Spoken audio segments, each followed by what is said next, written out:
안녕하세요. 오늘도 탈무드 영상 만들어 봅니다. 원래는 톨스토이 다음에 사랑방송님 할 계획이었는데 탈무드 요청이 계속 들어오더라고요. 그래서 또 이렇게 속속속 만들어 왔습니다. 지금 좋아하는 분들 많을 것 같네요. 원래 내가 좋아하는 사람이 좋다하는 거 이렇게 해주고 싶은 게 사람 마음이잖아요. 밍딩 채널 구독자분들이 막 좋았다, 감사하다 이렇게 피드백 주시면 저도 그게 너무 좋고 또 그게 바로 영상을 계속 만들어 나갈 수 있는 힘과 원동력이 되어주는 것 같아요. 그럼 오늘도 꾀와 지혜가 가득한 그 유대인들의 특유의 그 모습들을 잘 나타내주고 잘 비춰주는 이야기를 통해서 밍딩 채널 여러분들도 한층 더 지혜로워지실 거라 믿으며 이야기 속으로 들어가 볼게요. 제목, 재판에서 이긴 이유. 재판을 앞둔 한 남자가 변호사에게 물었습니다. 변호사님, 이번 재판은 어떻게 될 것 같습니까? 글쎄요, 최선은 다하고 있습니다. 하지만 상대도 만만치가 않아서요. 잠시 생각하던 남자가 변호사에게 다시 물었습니다. 저 혹시 판사님이 좋아하는 음식이 뭔지 아세요? 오리 통구이를 좋아한다고 들었습니다. 그렇다면 변호사님, 재판 전에 판사님께 살찐 오리를 선물하는 게 어떨까요? 혹시 그 오리를 맛있게 요리해 먹고는 저에게 유리한 판결을 내려주지 않을까요? 그러자 변호사는 고개를 가로저으며 말했습니다. 절대로 그런 일은 없을 겁니다. 판사님은 청렴결백 그 자체거든요. 아주 엄정하고 공정하고 엄격한 분입니다. 당신이 만일 그런 일을 한다면 역효과가 날 게 뻔합니다. 역효과가 날 게 뻔하다고요? 그 남자는 변호사의 말을 듣고 음흉하고 묘한 미소를 지었습니다. 그러고는 변호사의 말을 듣지 않고 자기 마음대로 판사에게 통통한 오리를 선물했습니다. 그리고 며칠 후에 드디어 재판이 열렸고 재판 결과 이 남자가 이기게 되었습니다. 재판장에서 나온 남자는 크게 웃었습니다. 하하하, 그때 변호사님이 그랬죠? 판사님께 오리를 보내지 말라고요. 하지만 보세요. 통통한 오리를 판사님께 보낸 덕분에 제가 이기지 않았습니까? 변호사가 고개를 갸웃하고 말했습니다. 정말 이상한 일이네요. 그 판사님은 참으로 청렴하고 결백한 분이셔서 어떤 뇌물에도 마음이 흔들리지 않았던 분이시라는 걸 내가 알고 있는데 어째서 뇌물에, 그것도 오리 한 마리에 마음이 움직였을까? 그러자 남자가 다시 크게 웃고 말했습니다. 하하하, 그야 다 이유가 있죠. 저는 그 통통한 오리를 상대방 이름으로 판사님께 보냈거든요. 와, 대박. 그니까 이 판사님이 진짜 청렴결백한 분이 맞네요. 그걸 받으면 무조건 역효과 나서 더 중죄를 준다. 그걸 듣고는 자기가 지금 싸움하고 있는 그 상대편, 그 사람의 이름으로 이제 재판장님께 보낸 거예요. 그러니까 그 재판장님이 화가 나서 그 반대편 사람을 좀 불리하게 판결을 내린 거죠. 그래서 이 사람이 득을 본 겁니다.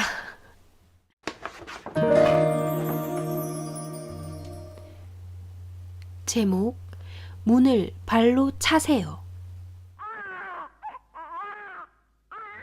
마을에서 구두쇠로 유명한 아저씨네에서 아들이 태어났습니다.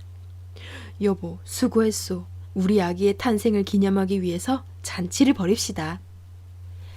그래요, 여보. 좋은 생각이에요. 그럼 언제 잔치를 벌일까? 누굴 초대하지? 당신 좋으실 대로 하세요. 그럼 당신 몸이 회복되어 움직이기 좋을 대로 합시다. 다음 달 오늘이면 되겠지? 좋아요. 구두쇠 아저씨는 초대장을 썼습니다. 그리고 맨 아랫줄에 이렇게 썼습니다. 우리 집에 오시면 문을 발로 차세요.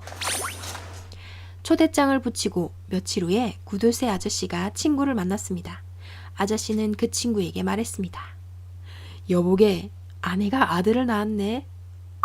어이, 축하하네. 자네도 이제 아빠가 되었네 그려. 아빠? 아, 거참 쑥스럽구먼. 히히. 해서 다음 날에 잔치를 하려고 하네. 초대장은 못 보냈지만 자네도 오게. 그래, 가야지. 여보게, 자네, 우리 집에 오거든 문을 발로 차게. 아니, 왜 문을 손으로 두드리지 말고 발로 차라는 건가? 고개를 갸우뚱한 친구가 묻자 구두쇠 아저씨가 대답했습니다. 그건 당연하지. 자네 두 손에는 선물이 잔뜩 들려있을 테니까. 뭐라?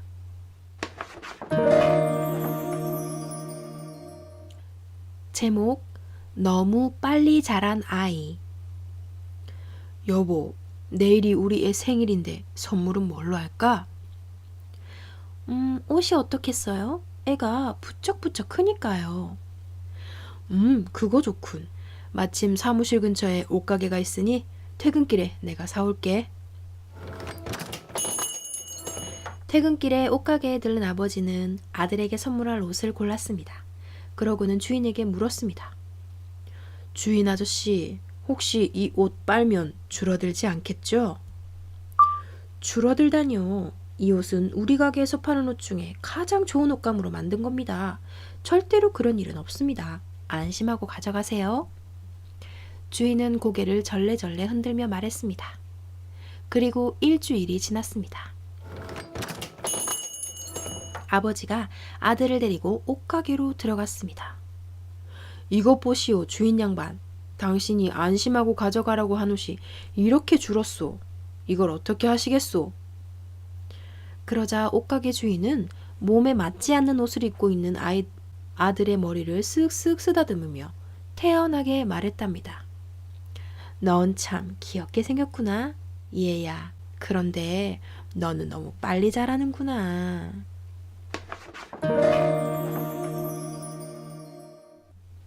제목, 기적. 유명한 랍비가 학교 3층에서 수업을 하고 있었습니다. 그때 미친 사람이 칼을 들고 그 교실로 들어왔답니다.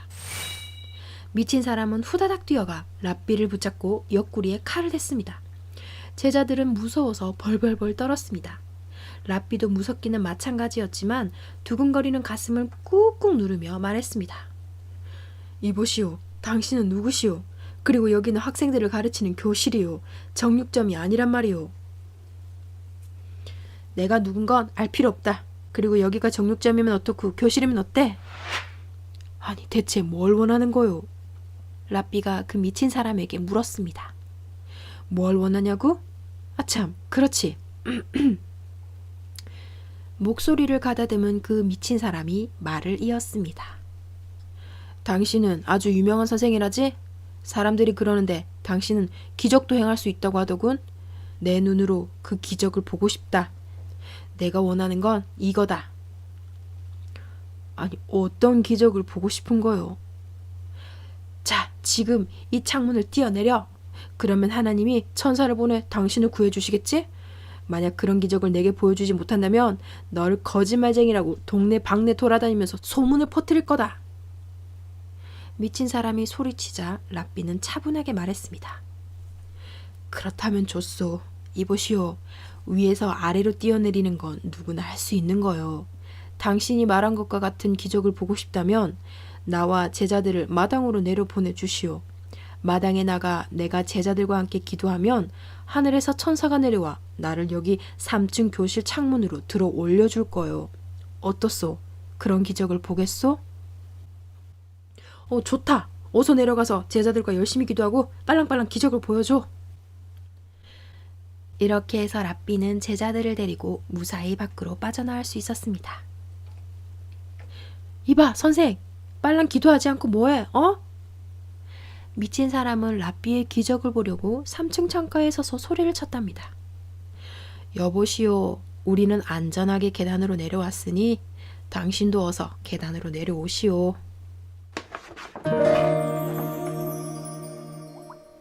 제목 정직한 랍비.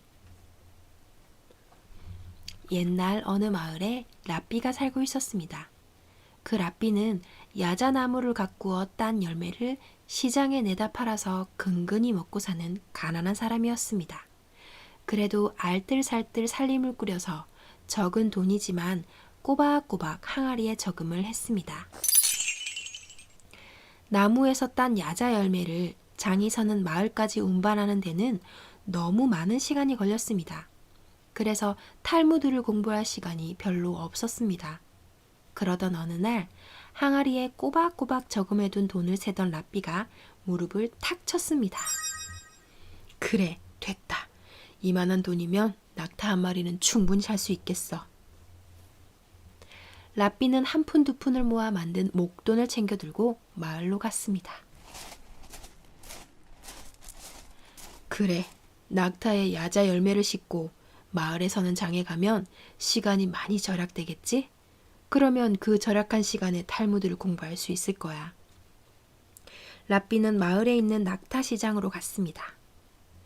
이 낙타는 얼마나 합니까? 낙타의 주인이 값을 부르자 랍비는 항아리에서 돈을 세어 주었습니다. 항아리를 들여다본 랍비가 낙타 주인을 보고 씩 웃었습니다. 선생님, 왜 웃으세요? 제 얼굴에 뭐가 묻었나요? 낙타 주인이 자기의 얼굴을 슥슥 문지르며 물었습니다. 그러자 랍비가 손을 내저었습니다. 아닙니다. 주인장 얼굴에 뭐가 묻어서 웃는 게 아니라 낙타를 사고 값을 치렀는데 아직도 이 항아리에 돈이 남아서요. 그래서 기뻐서 웃은 겁니다. 난 또 에라 좋습니다. 하면서 낙타 주인은 낙타의 등에 안장을 얹는 것이었습니다. 아닙니다. 난 안장은 필요 없습니다. 안장을 살 돈도 안 되고요.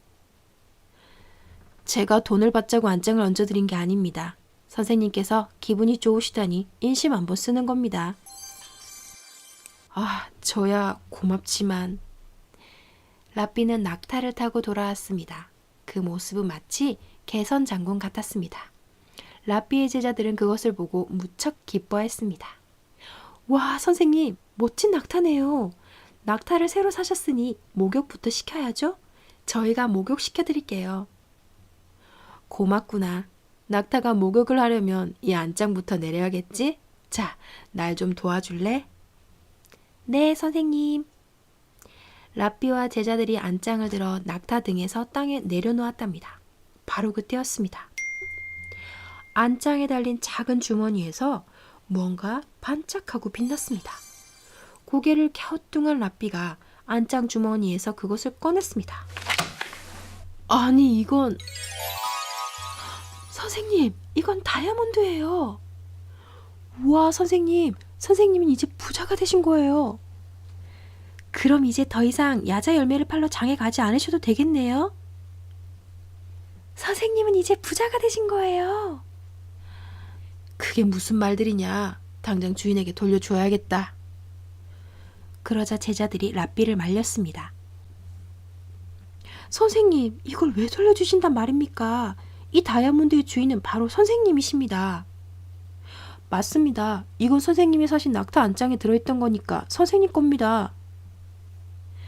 랍비는 대답 대신 고개를 가로저었습니다. 나는 낙타를 샀을 뿐이지 이 다이아몬드를 산 건 아니다. 나는 내가 산 것만을 갖는 게 옳다고 생각한다.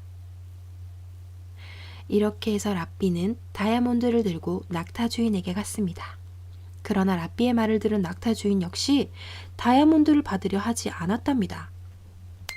저는 돈을 받고 손님에게 낙타를 팔았습니다. 그리고 안장은 제가 덤으로 드린 겁니다. 그러니 다이아몬드가 낙타 안장에서 나왔다면 그것은 당연히 선생님 겁니다. 랍비가 낙타 주인의 손을 잡고 말했습니다.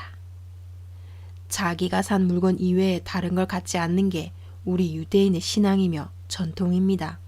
그래서 나는 이 다이아몬드를 주인에게 돌려줄 수밖에 없습니다. 저는 아랍인입니다.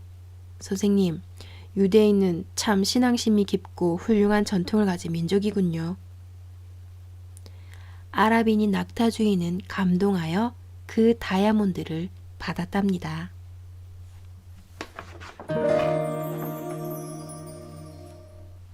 제목, 저도 태워주세요.